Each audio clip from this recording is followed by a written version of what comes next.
So maybe you should switch the photo and go back.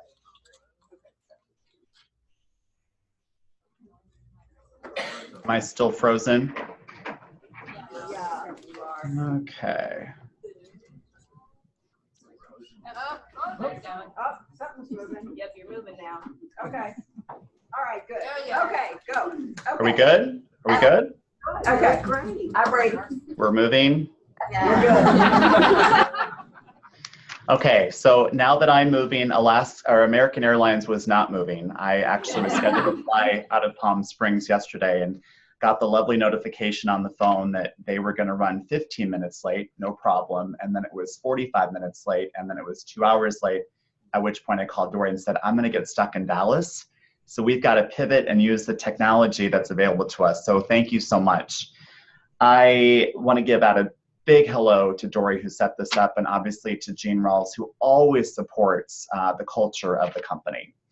And this morning, I'm so disappointed that I'm not there because Atlanta is one of my favorite cities in the US. Woo! It is. And for those of you that know, I've been piping in with Live Luxury and pouring into Gene's market centers, and I am on KW app all the time looking at real estate. So I'm just infatuated with your market, and I'm painfully disappointed that I'm not there. But I will tell you this, it's going to be 80 degrees in Palm Springs today, blue sky, and if you want some warm weather, come on out west and I'll show you a good time. My name is Brady Sandahl. I am in Palm Springs, California. I'm just about 2.5 years, almost 3 years into Keller Williams. And this morning, Dory wanted me to reach out to you and give you some information that I hope you can use to have the best year ever. I really want to make this extremely interactive because I'm actually in my office all alone, and I like to hear from you. So if you have any questions, just shout and we'll get them answered for you. Dory asked me to share with you about my story, and I want to give you kind of a funny punchline, and that is I'm an overnight sensation. You're going to write down 2 dates. I got my license in 1994. And I sold my first house in 2004. So I'm an overnight sensation. And so for those of you in the room who were able to sell a home in less than 10 years, you just beat me. Congratulations. I want to talk about that because everything that was given to me, you would think I would have been a faster success. My father was a broker. He owned a real estate company. He was in the real estate hotel business. My mother ran hospitals, trauma centers to be specific. And I always knew that I wanted to sell real estate. In fact, when I was probably 4, 5, or 6, we would go to McDonald's and I would buy a Happy Meal. And then I would buy another Happy Meal. And I'd buy a third Happy Meal. Not because I wanted all the Happy Meals, but I wanted to build small developments with my cheeseburgers and French fries. So if you have young children, they don't have to eat the Happy Meal. They could build a big development for you. But with that, you know, I never had the confidence to know what to say to the people that needed my help. And so I put myself in corporate America, and I hid in corporate America. I had a great, successful career. I worked for Blake Nordstrom, who just passed away rather early in life at 55. I worked for Microsoft. I worked for University of Phoenix. I worked for Silver Venture Capital Group, and I had an amazing 10-year run. And while I was vice president of a couple different companies, I was fearful of selling real estate. And that, to me, is something I just want to share with you. And that is, we have a really great opportunity when we want to take advantage of it. And at the same time, this can be a little lonely. And if we start to drift away too far from an island, it can be in a really dangerous place. So I just want to pour into you to reaffirm that you're in the right industry.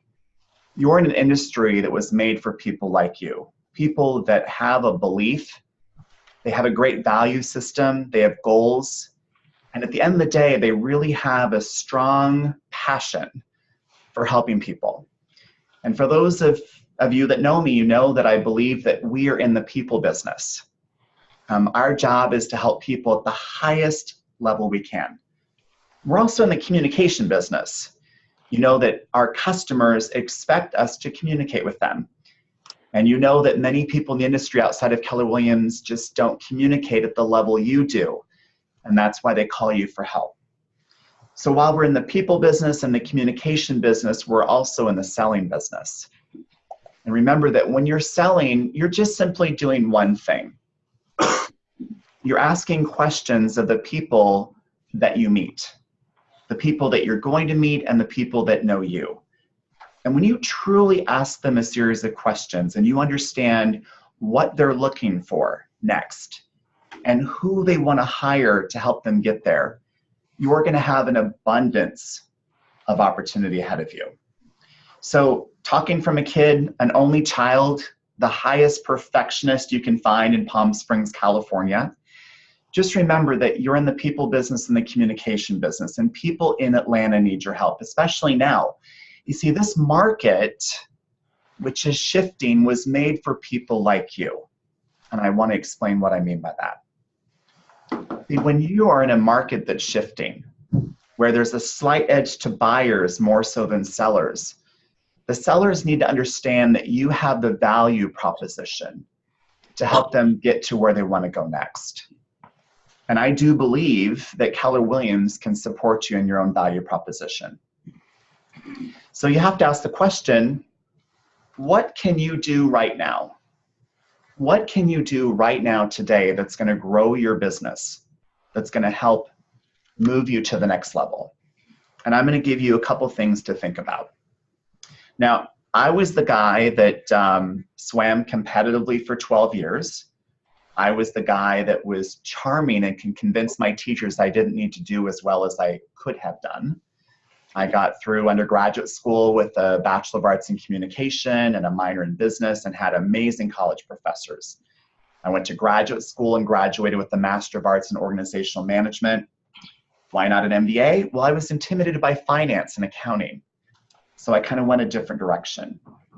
But all of that, my greatest claim to fame, which is painfully embarrassing, is I had never read a book after college. Why? Because I was just so busy trying to reinvent the wheel. You see, I was the only child and I thought I could just do things my own way. And so after I left corporate America, I showed up in Palm Springs, California. And one brokerage turned me down because I didn't have any experience. The next brokerage said, we're not hiring. And the other brokerage was RE/MAX. And they said, where do you want to be in 10 years? So I joined RE/MAX. And RE/MAX is a great model. They help you understand how to be a Heisman Trophy winner. They rely on your energy to grow your production.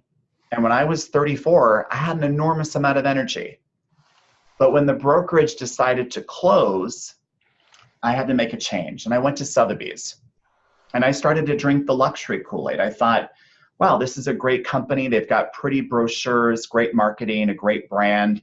I'm going to dive into the luxury market. Well, that worked for a couple of years until the luxury market went down. And ladies and gentlemen, when you put all your eggs in one basket, something happens that you never want to see happen. And it happened to me in 15. I lost $1 million in GCI.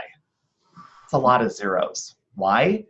Because I thought I could just rely on the brochure and not talk to people. I was so great, the marketing was so strong that the people had just flocked to me. The problem is the market changed. And I quickly learned that you have to be ahead of the curve. You have to shoot where the puck is going, not where the puck has already been. So be looking down the road. So you have two jobs. You really just have two jobs, whether you're working with the seller or you're working with the buyer. And here are your two jobs. Number one, you have to observe the data. Now the data has already happened. It's the history.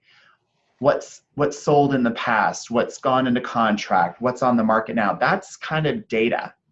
And everybody has access to the data, including you. But here's the second thing. You have to give the forecast. You have to help the buyers and sellers understand the forecast.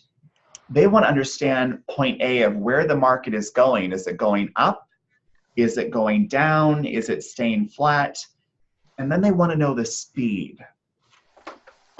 So if you can take the data and you can then give them the forecast and you can help them understand the direction and the speed, they're going to sign up to work with you because they believe you can get where you want to go with them and they can get where they want to go with you. So on that note, in 15, I started to realize that it wasn't going to work to stay with Sotheby's. Why? I couldn't afford to lose another $1 million. How many of you have lost $1 million in 1 year besides me? I don't see any hands. You've won twice. You sold a home faster than 10 years and you haven't lost $1 million in a year. So here's where it gets really serious and kind of interesting. I interviewed over 50 companies. 50 companies, not 50 market centers, over 50 companies. I think I signed more non-disclosure agreements during that year than I signed with any corporate job that I had in 10 years. Why? Because I wanted one more change. I wanted one more company. I wanted a really large playground. What do I mean by playground? I wanted people that were smarter than me and yet people that would share with me. I wanted people that were doing more production than me, but people who would show me how to get to their production. I wanted to understand how to pick your profit and not your production. Pick your profit. You know, we're trained as an industry to focus on the big numbers, the gross sales volume, the number of units, but we don't really talk about the profit because most of the big players don't know what their profit is. And if they're buying a lot of business, well, they probably don't want to share the profit. So in that big playground, I wanted amazing network. I wanted amazing knowledge. I wanted a brilliant culture. And I got to tell you, everything kept going back to Keller Williams. And by the way, I'm not being paid for this. I'm actually sharing with you why you're on the right island. And it's a pretty big island. So the TL in this market, she decided to get me down to Mega Camp, which was brilliant because I walked in a room of strangers, instantly received with culture to sit and listen to Gary Keller.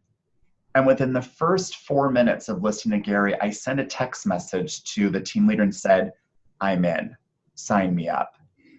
And I'm so honored that Gary is now leading us down the road.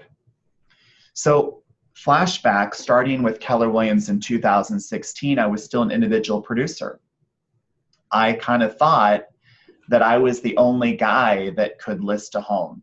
And here's a little secret. I was still putting up my own for sale signs in my car, which was a Range Rover. I looked like a complete idiot. And I didn't realize it until one of the sellers said, you know, you're really smart and your car is kind of expensive. Why are you putting up your own signs? Because I thought I could be the only one that could put up a straight sign. Well, you know, sometimes you just have to hit the wall to realize that that's not the right thing to do. So there's a book I think everybody has read, and that is The One Thing. How many of you have read the book, The One Thing? Okay. There's 3 books I really want you to read. One of them is The One Thing. I got to tell you, I stayed clear of that book because I thought the one thing was your big why. And candidly, I didn't have a big why. I didn't know what that meant. So I had to force myself to read the book. But what I realized is the one thing is not about your big why. It's what's the one thing that you can do today? By so doing that one thing, everything else is easy and nothing else matters. And back in 16, I learned I had to get back on the phone. I had to be back on the phone. Now, let me be really clear. I will support Gary Keller all the way to the finish line. And hopefully it's a long, long road ahead. And I support the technology. I used to work for Microsoft almost 25 years ago, which makes me feel old. But at the end of the day, we're still in the people business. We're still in the communication business. We have the best sales force around the country. We're getting an average of 1 referral every business day. 1 referral a business day from Keller Williams agents. We got another one last night from a Keller Williams agent in Chicago. Why? Because they know that we have the same DNA. So please make an effort to read the one thing. Find out is the one thing that you can do today. The one thing. Now, I recognize there's a wide assortment of you in the room. So I'm sharing transparency. You know, I've lived off of top ramen. I've been behind on mortgage payments. You know, I've had struggles through holidays. And I've decided, you know, I was hiding behind that years ago. Don't do that. You know, if you're needing help, you write down my phone number and you call me immediately. I know it's tough to reach out to people that know you. It's embarrassing. But I don't know you yet. And if you want a lending ear, you call me. My number is 760-409-1540 and reach out. And I've had too many friends in the last 6 months choose suicide. And not a good answer. I've had too many people leave the industry because they're scared. Not the right answer. I've had some cowards choose to leave the company because they think the other company marketing brochure will be better. In honesty. Not to talk bad about other companies, but I want to talk about the moment of truth.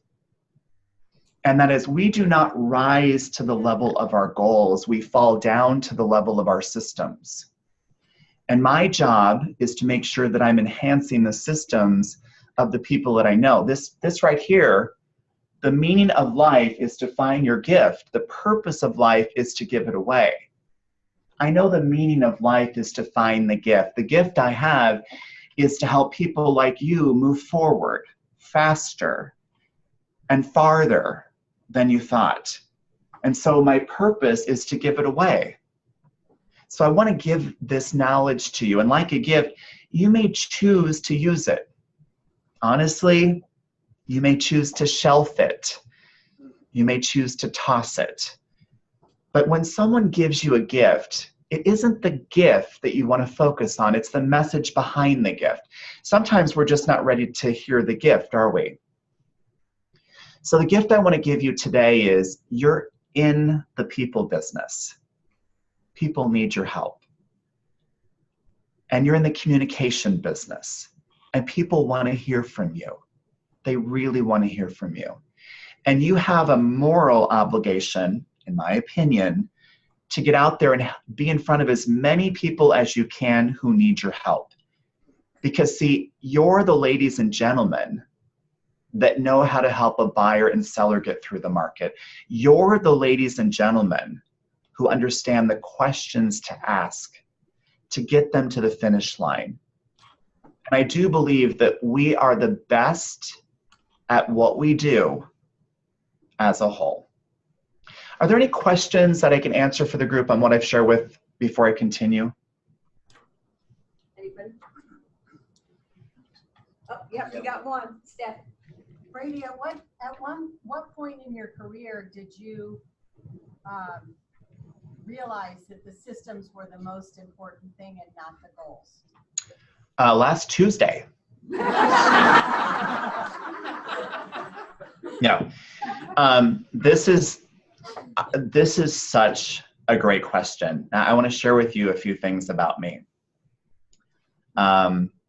I swam for 12 years. I had Olympic coaches. I swam 4 hours a day. I was in the gym 2 hours a day. I swam 7 days a week, 11 months of the year. I swam. And it was very simple because you go down to the end of the pool, and when you hit the wall, you turn and you swim back. And then when you hit that wall, you turn again and you swim back, and you do that for 4 hours. I thought that was normal as a 12-year-old. I thought that's what every 12-year-old did.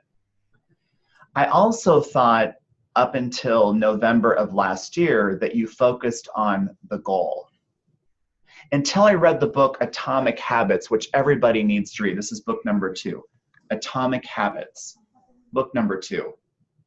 If you cannot afford to buy this book, you can email me privately and I'll pay for the book and have it sent to you.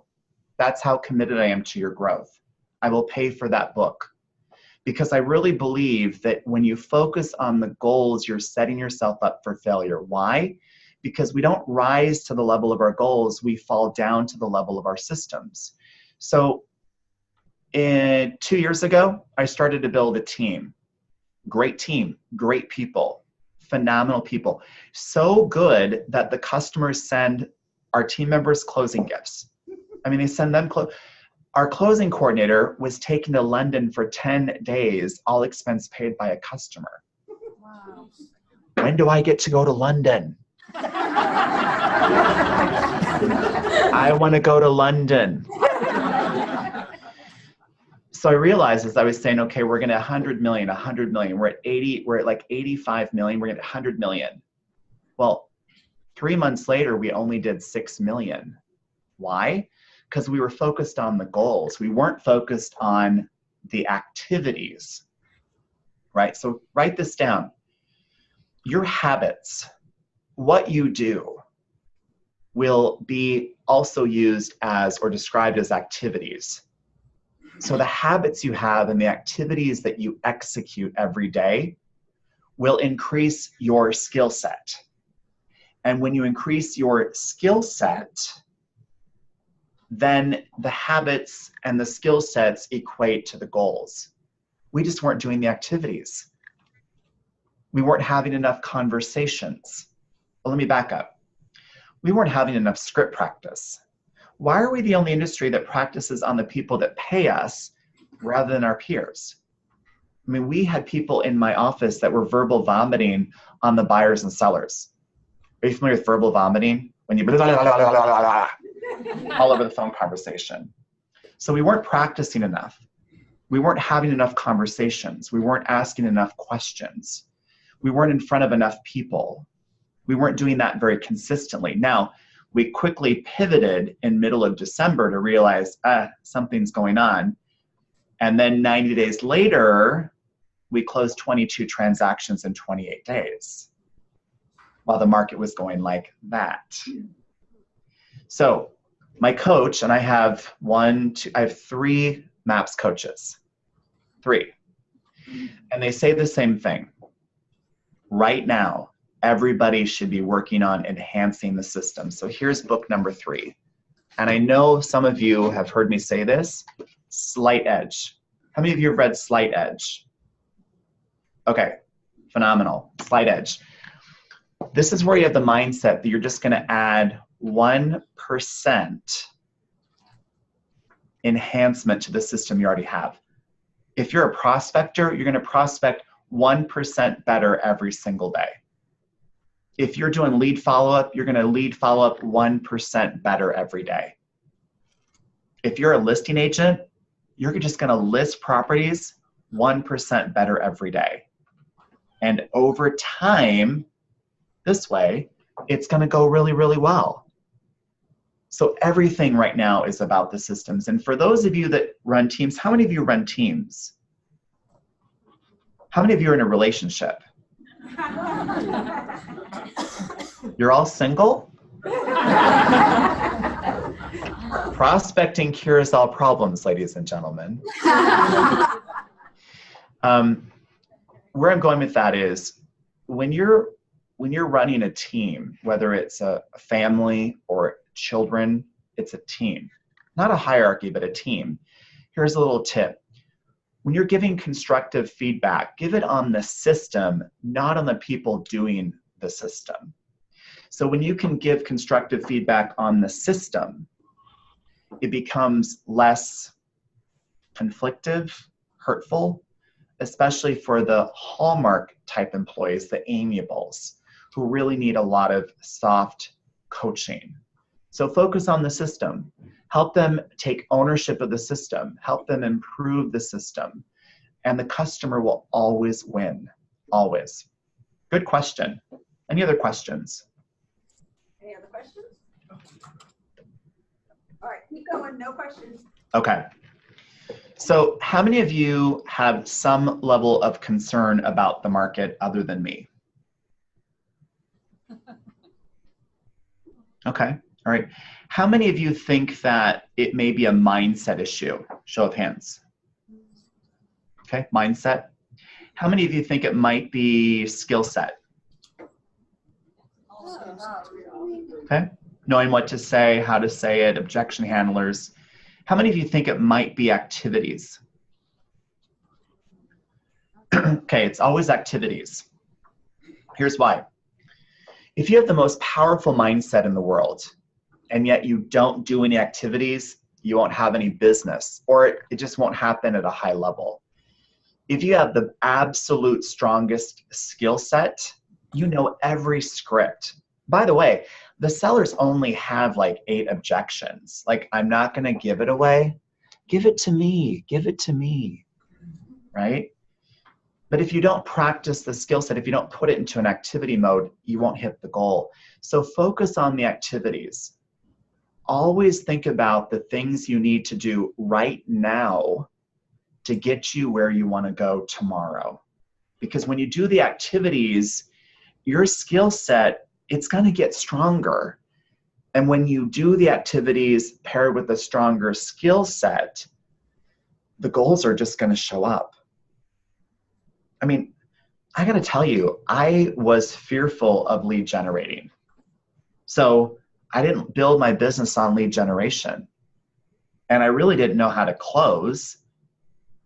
So I went with door number 3, presenting. I built my business on the first 10 years on my ability to present in front of a buyer and seller. So let's play the honest card. If you're not going to lead generate, that's okay. And you don't know how to close, well, that's okay too. Just learn the presentation. Because when you learn to present correctly, the close will naturally happen. It will just naturally happen. And when you learn to present and you learn to close, more business will come back to you. The come list me calls or come help me buy a real estate call, those are great calls to get. So remember to lead with activities. And always, and if you have any levels of anxiety in your business right now, we have to just remember one thing. The activities will cause the anxiety to go down, right? It will cause the anxiety to go down. If you are leading a big team, and I know some big players in that room, congratulations to you who got big awards. If you have moments of anxiety, look at the people around you and ask, are they doing enough activities? If you're a solo agent and you're not getting where you want to go, look at the activities. Are you having enough conversations with the people that you should have conversations with? And if you're starting to go down the road of taking buyers who aren't really going to buy and sellers who are really more owners than sellers, you're probably not communicating with enough people, right? Because we're too attached to the outcome. In other words, if I meet with this owner and I take their price, slowly over time, I might get them down. Versus, I've been talking to so many people, I don't need to list their home because it's not going to sell at that price. So remember, when you're interviewing a customer, you want to be interviewing them as well. You want to find out, hey, I may be able to help you. I may not be able to help you. Any one of those is fine. Okay, any questions on that? You're good. Okay. Okay. All right, so where do we go from here? And I had a conversation with Gary about this in January.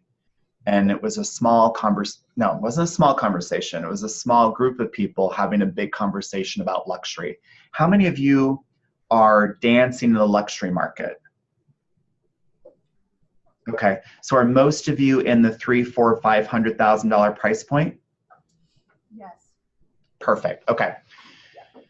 Here's the thing. think of real estate as a fish. Think of it as a fish. You've got the head of the fish, which would be, I guess, over here. Is that right? Yes. Yeah. Yes. All right, head of the fish. It's the low price point. In your market, in our market, there's not a lot of inventory. Is there a lot of inventory in the low price point? No. No. And on the other side of the fish is the tail, which is the luxury market. And I know from being on the KW app that inventory is starting to rise, correct? Correct. That's right. So the middle of the fish is where you want to spend your time and energy. Why? Because that's the highest, fastest, largest amount of inventory moving out the door. So don't get distracted. Stay focused on the middle of the fish. And you want to understand very clearly what's selling, right? Because when you're working with a buyer, they have the perception that the market's going up or going down, right? So the buyers believe that there's no floor to the price. They think the price can go down, and yet the sellers think there's no ceiling. Like they think the market's going to continue to go up. And so as we go down the road, the gap gets wider and wider and wider. So you have to understand how to price property correctly. You want to understand exactly what's going on. That gets down to what has sold, not just in terms of what price point, but the levels in each price point, the product type in each price point. What are buyers buying today? On the selling side, you want to help a seller understand that you want them to get their price.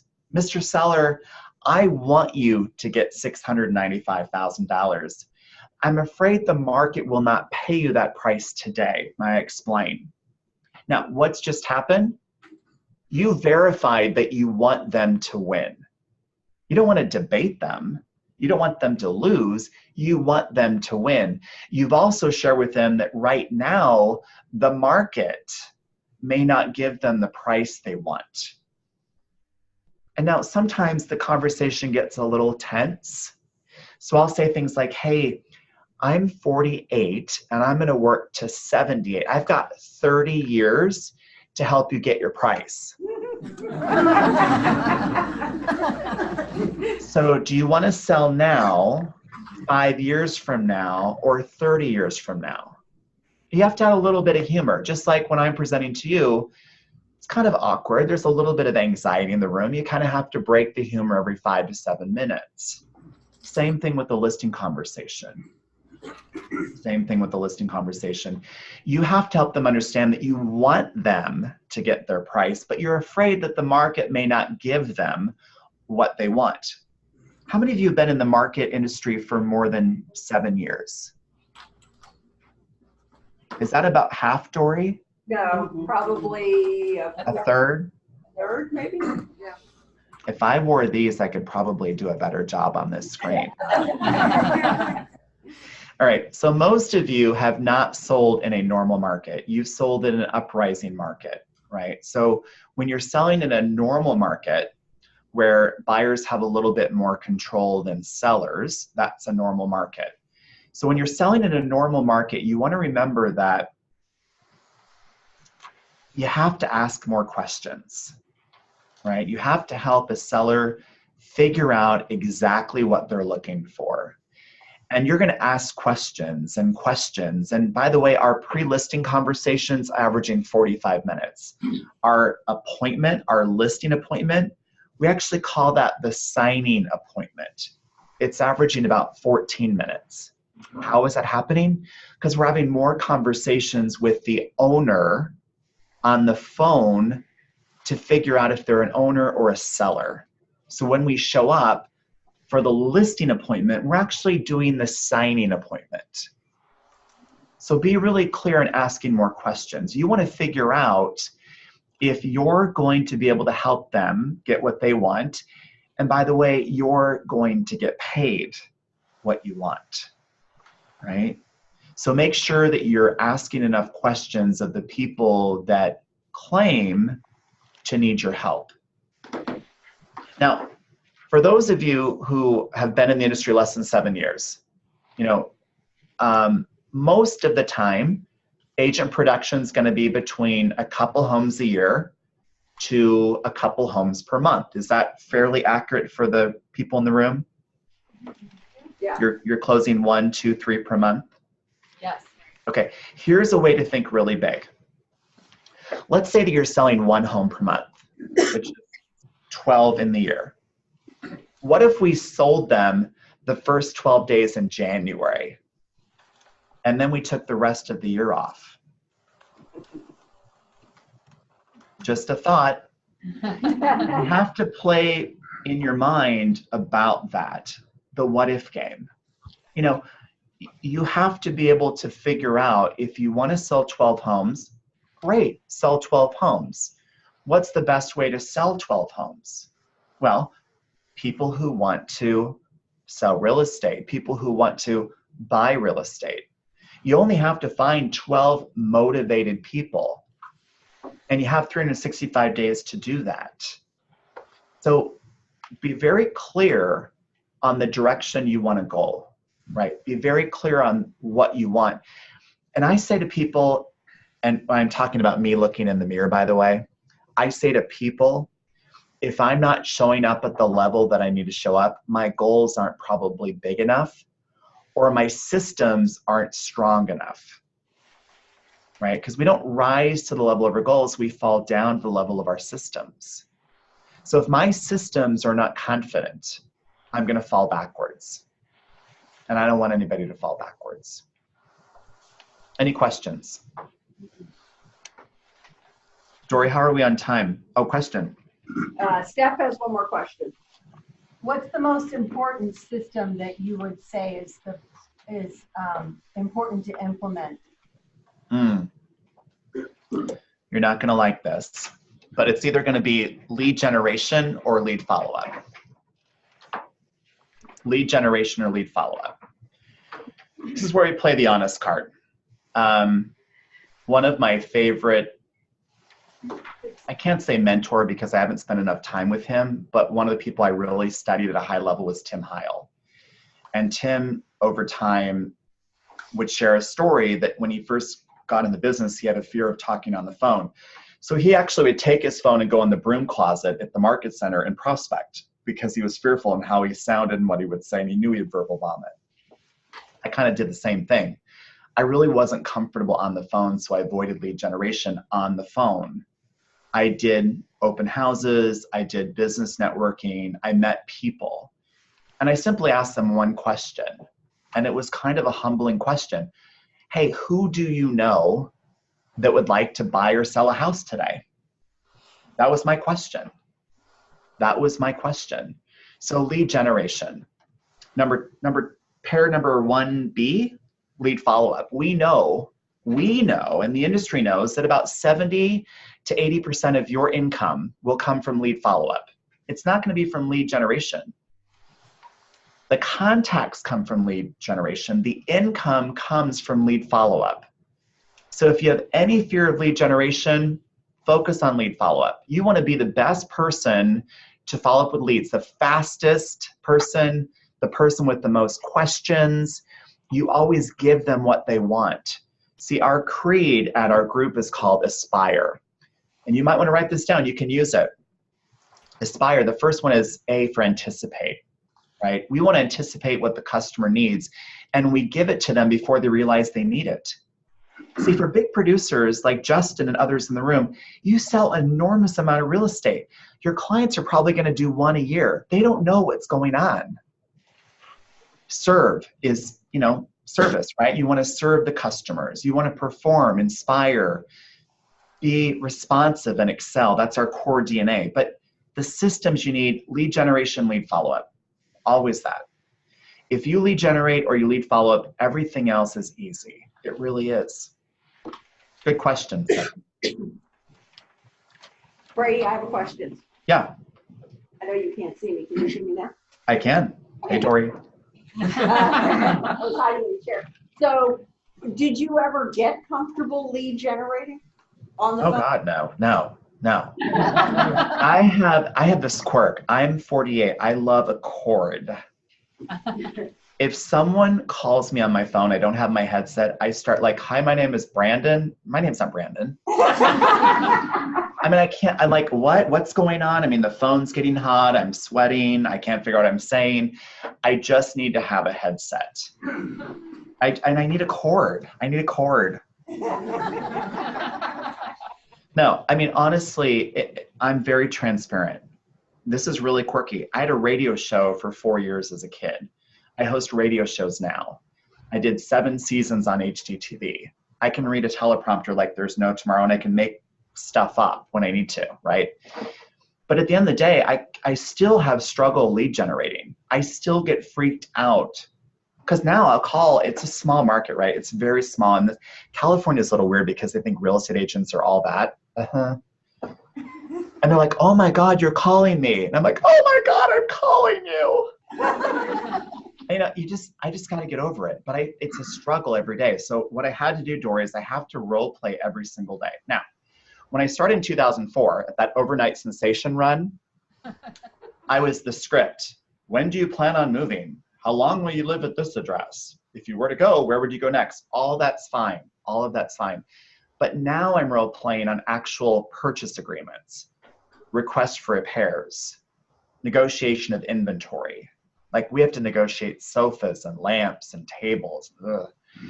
And we actually tracked it last year. And the role plays that I did, which were Monday, Tuesday, Thursday, and Friday, sometimes Wednesday, were painful. But it helped generate over $350,000 in GCI. How? Because my role play partners said, that's horrible. You sound horrible.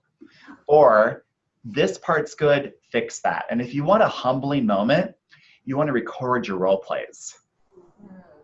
Yeah, that's You might as well go grab a couple cheeseburgers, and if you drink wine, a couple bottles of wine, bring all your friends together and laugh yourself. How many of you watched the show? It's a cake show called Nailed It. Oh, I have not laughed as hard during that show. Sometimes I feel like I'm either in that show or I'm hosting that show. Sometimes you just can't make stuff up. Yeah. Lead generation is still scary. Absolutely. Lead follow-up? I love lead follow-up. I love asking questions. My dream job is this.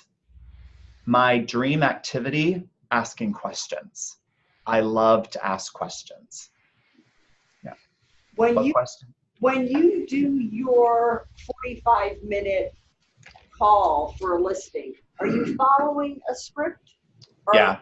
So there's a shell of questions that I'm looking for, like, you know, what's encouraging you to sell? What do you think a buyer's willing to pay? How did you determine that? You're looking for information as well as the logic behind their information. They'll say, well, I have a new roof, and say, great, what year did that go on? Oh, 1997. Yeah. Or I have a brand new kitchen, and then you show up and it's green. Green's not in right now. We're still in gray and white, right? But you have to ask the questions. And here's the funny thing. Humbling moment. I tend to not ask a lot of questions before I get into a relationship, personally. I tended not to ask a lot of questions before I went to an open house. I tended not to ask a lot of questions before I signed a listing. I tend not to ask a lot of questions before I hired a team member. And so I quickly learned, when I say quickly, I mean 15 years later, I learned that you have to slow down. So think about this. You have to go, it's a math question, by the way. You have to go 2 steps backwards to go 3 steps forward, meaning you're going to gain 1. You have to slow things down. If you're a salesperson, which I think all of you are, some of you are stronger at selling than others, you're going to sell them into something, right? You almost have to play a mind game where they've got to sell you. They have to cry going into the relationship with you rather than crying going out of the relationship with you. Now, I'm not telling your sellers to be crying at you, but the point is that you want to vet them more carefully. Like if you're going to sell 12 homes a year, then just find 12 motivated people, right? Don't talk with 112 or don't list 112 to sell 12. Just find 12.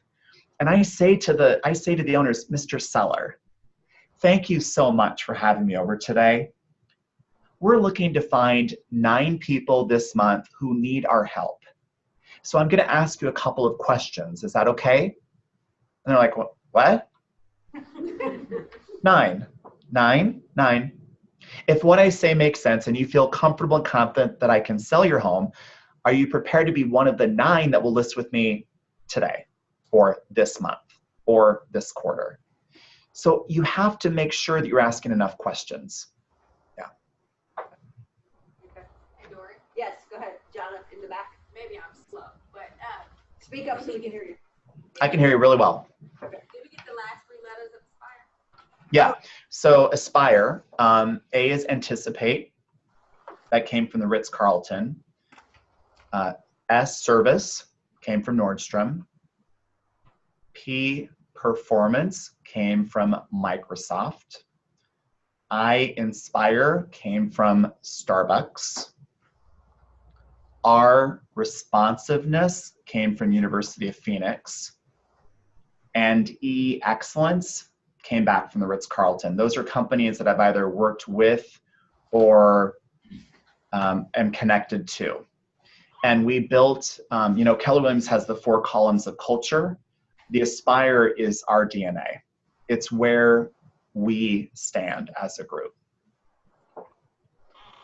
Anybody else have a question so we can wrap Brady up? He'll be back at 1 o'clock for a mastery group. Anybody else have a question? Somebody throw one out there for me. Okay, in closing, Brady, give us. Just a wrap up. Yes. Okay, so here's my sales pitch. Are you ready? Yes. All right. We're in an industry that is changing. And by the way, the industry is always changing.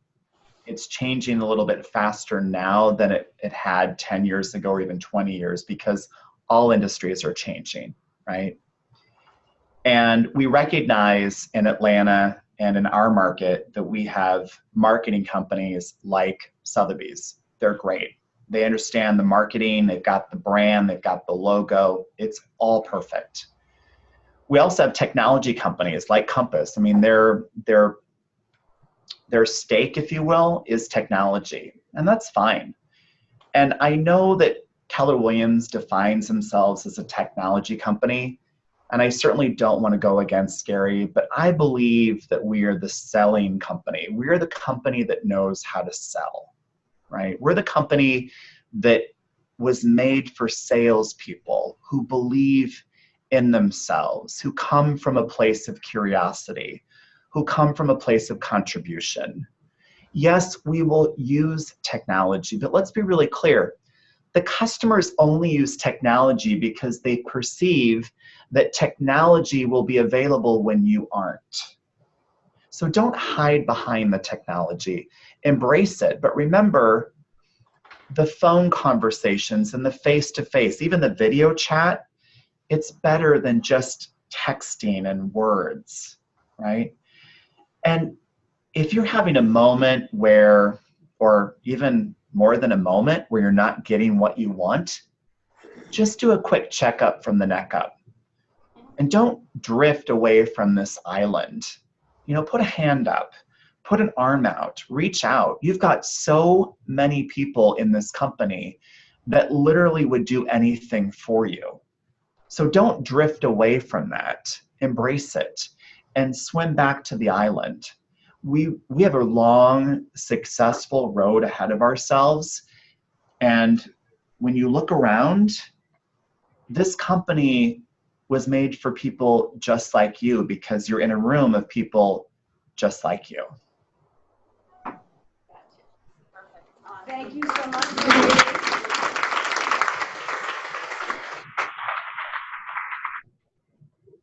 Signed into the attendance sheet, we're going to give away 10 One Thing books. We're going to give 10 Atomic What's the second book?